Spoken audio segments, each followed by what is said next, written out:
Salut à tous, ravi de vous retrouver pour une nouvelle édition de la Minute Quintet. Avant de parler du Quintet Plus de mardi, on va bien entendu revenir sur l'épreuve disputée dimanche à Cagnes-sur-Mer avec de grosses rafales de vent. Ça a certainement eu un impact sur l'arrivée. En tout cas, le numéro 9, Oscar L.A., qui a remporté ce Quintet avec brio et avec vraiment beaucoup de panache. Et vous étiez quelques-uns à indiquer ce cheval en cheval gagnant. Et du coup, parmi les bonnes réponses, celui qui a été tiré au sort, c'est Bernard Tenko Dogo. Donc Bernard, bravo. Vous avez gagné un mois d'abonnement à nos pronostics VIP sur le site turf-fr.com. Pour en profiter, vous n'avez qu'à envoyer un mail à notre service client. L'adresse s'affiche en haut de votre écran, david@turf-fr.com, et il se fera un plaisir de vous créditer ce mois. Si vous n'avez pas de compte sur notre site internet, il faudra en créer un, bien entendu. Mais en tout cas, voilà, n'hésitez pas à lui envoyer, dès que vous avez le message, un mail pour avoir droit à votre dû. Merci à tous d'avoir participé une nouvelle fois. Vous étiez nombreux à avoir tenté votre chance avec parfois même des sélections assez intéressantes et assez spéculatives en tout cas. On remet ça dimanche prochain, bien entendu. En attendant, on va parler du Quintet Plus de mardi. Ce sera du côté de Saint-Cloud. On retrouve les galopeurs à l'occasion du prix Teddy, un handicap assez classique, des chevaux âgés de 4 ans et au-dessus, qui se dispute sur le parcours des 1400 mètres, une épreuve qui se disputera aux alentours de 13h55. C'est la première course du programme, bien entendu. On va rentrer dans le vif du sujet. C'est une épreuve qui est intéressante de par les profils qui la composent. On a des vainqueurs de quintet, des chevaux qui ont moins couru dans cette catégorie. On a vraiment un beau panel. Et j'ai pas hésité à retenir en tête de ma section le numéro 1, Un Instant. Top weight de cette épreuve, c'est le top weight, oui, il porte beaucoup de poids, oui, mais honnêtement il a quand même des références à faire valoir. Il est déjà très régulier et en forme, comme le prouve sa récente tentative du côté de Cagnes-sur-Mer.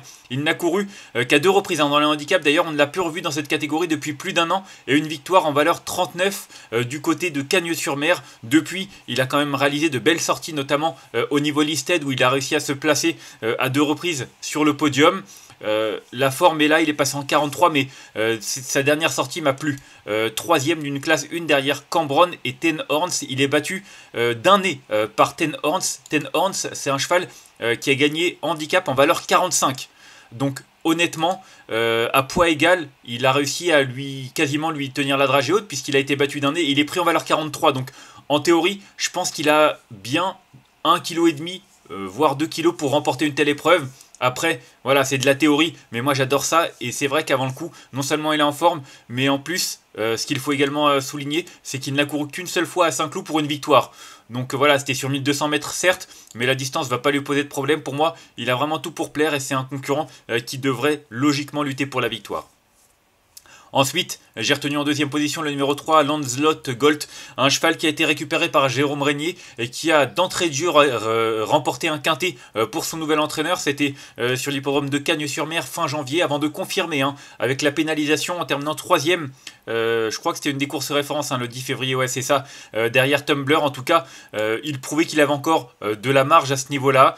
Son entraîneur fait le déplacement, il a déjà bien fait à Saint-Cloud. Le terrain est annoncé très souple, je crois. C'était exactement le terrain qu'il avait à Cagnes-sur-Mer la dernière fois. Donc pour moi, tous les feux sont au vert. Même s'il n'a pas un super numéro dans les stalles de départ, c'est un cheval qui est courageux, et comme je l'ai dit, il a encore un peu de marge. Ça peut suffire pour encore une fois jouer les premiers rôles.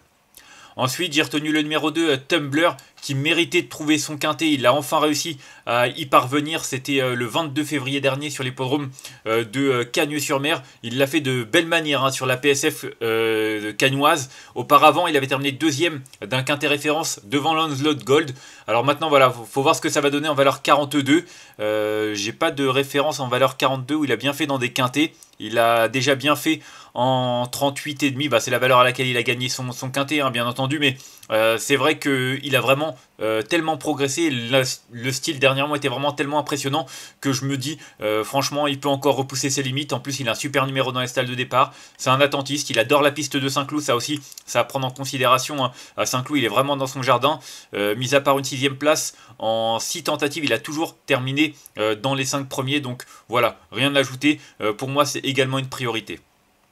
Ensuite, j'ai retenu en 3ème position le 14 Aversa, qui vient de terminer 2ème d'un quintet sur la PSF derrière Tumblr. Donc en forme, compétitive. Alors maintenant on change de registre avec une piste en gazon, mais ça ne m'ennuie pas, elle a des références à faire valoir, hein. En gazon elle a même gagné quintet sur le terrain lourd de Fontainebleau, quasiment un an jour pour jour, hein. C'était début avril, bon il y a quelques 2-3 semaines de différence, mais c'est vrai qu'elle est bien à cette période de l'année, la piste ne va pas la déranger, loin de là, et c'est vrai que je trouve qu'elle a vraiment un super profil, et elle fait partie elle aussi des priorités. Ensuite, j'ai retenu en 5ème position le 11, Maroon 6. Je ne sais pas combien il y aura, c'est vraiment un outsider très séduisant. Il vient de terminer 5ème du quintet référence sur l'hippodrome de Cannes-sur-Mer, derrière Tumbler et Lancelot Gold. Et c'est vrai qu'il a très bien couru, et ce qui me plaît surtout, c'est qu'il a terminé 4ème de cette épreuve l'année dernière en valeur 41,5. Tenez-vous bien, il est pris en 37. Il y a 9 livres en moins. En théorie, il a au moins un quintet pour gagner en théorie. Bien entendu, comme vous le savez, j'aime bien, mais c'est vrai que voilà, faut faire des choix. C'est un cheval qui clairement détient une première chance théorique. Moi je l'ai retenu seulement en 5ème position, mais s'il venait à terminer sur le podium, franchement, il n'y aurait clairement pas à crier au scandale. Ensuite, j'ai retenu en 6ème position le 7 Wapi. Lui aussi, je l'aime bien, un poulain de 4 ans qui fait une petite rentrée, hein. On ne l'a pas revu depuis début novembre. Maintenant, c'est un cheval qui a montré de la compétitivité dans les handicaps. Il y a été orienté en fin de saison dernière en 3 tentatives handicap, une 3ème place, une 5ème place, et il avait échoué dans un quintet sur la PSF, 11ème seulement. Maintenant, son unique essai sur l'hippodrome de Saint-Cloud, c'était sur ce parcours dans un handicap. Il a terminé 3ème sur un terrain très souple. Donc, il coche toutes les cases. Il est prêt en valeur 39, donc 1 kg en moins. S'il est suffisamment prêt, ce que je pense, parce que lors de sa rentrée l'été dernier à Deauville, il avait vraiment très bien couru. Attention à lui, il a vraiment les moyens de réaliser une performance de choix. Ensuite, j'ai retenu en 7ème position le numéro 4, American Flag. Il n'a pas si mal couru que cela, hein, dans la course référence en dernier lieu sur l'hippodrome de Cannes-sur-Mer. Il a terminé aux portes du quintet. Et c'est vrai que voilà, il a été battu vraiment tout à la fin pour un meilleur classement. Il est bien placé dans la salle de départ. Il est une nouvelle fois muni de hier. Je pense qu'à cette valeur, il a de la marge, hein, en 42. C'est vraiment une valeur à laquelle, pour moi, il est capable peut-être même de remporter à l'avenir un quintet. En tout cas, finir sur le podium, ça m'étonnerait pas. Voilà, je l'ai retenu seulement 7ème position, il faut faire des choix. Et puis la dernière fois, il a été battu, mine de rien, même si c'était de pas beaucoup. Donc voilà, ça va sans doute pas se jouer à grand chose. Mais en tout cas, avec Maxime Guyon, on est en droit de lui accorder un certain crédit. Et enfin, en 8ème position, j'ai retenu le numéro 5, Lanaken, qui court bien sur sa fraîcheur. On le connaît bien, il n'a pas forcément énormément couru du haut de ses 7 ans, mais il a couru plusieurs quintets, 8 quintets, et en 8 tentatives dans cette catégorie des quintets, une victoire, 5 places, donc 6 sur 8, c'est un sacré pourcentage, hein, c'est du plus de 60%. Donc voilà, un concurrent qui, à mon avis, se préparant également très bien vite. Ça, on l'a vu également par le passé, il fait toujours des bonnes rentrées. Il est pris à une valeur désormais qui lui laisse un peu plus de marge, hein. Il avait remporté son dernier quintet en valeur 42 et il est pris en 41. Donc voilà, faut voir s'il peut manquer d'un parcours pour la gagne, mais on connaît Eric Libaud. On a vu déjà un de ses représentants, Rakib, qui a bien couru la semaine dernière. Donc attention, je pense vraiment que lui aussi, il faut le suivre d'entrée de jeu. Et je l'ai retenu seulement 8ème, mais c'est vraiment un regret de le retenir aussi loin.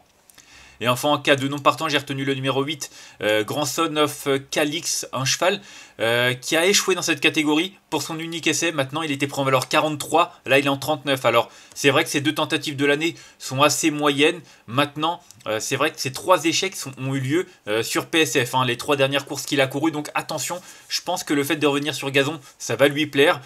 Il a déjà couru sur Saint-Cloud, il a même déjà gagné sur l'hippodrome de Saint-Cloud sur 1200 mètres. Donc voilà, 1400 mètres, c'est également sa distance. Terrain très souple, ça lui convient.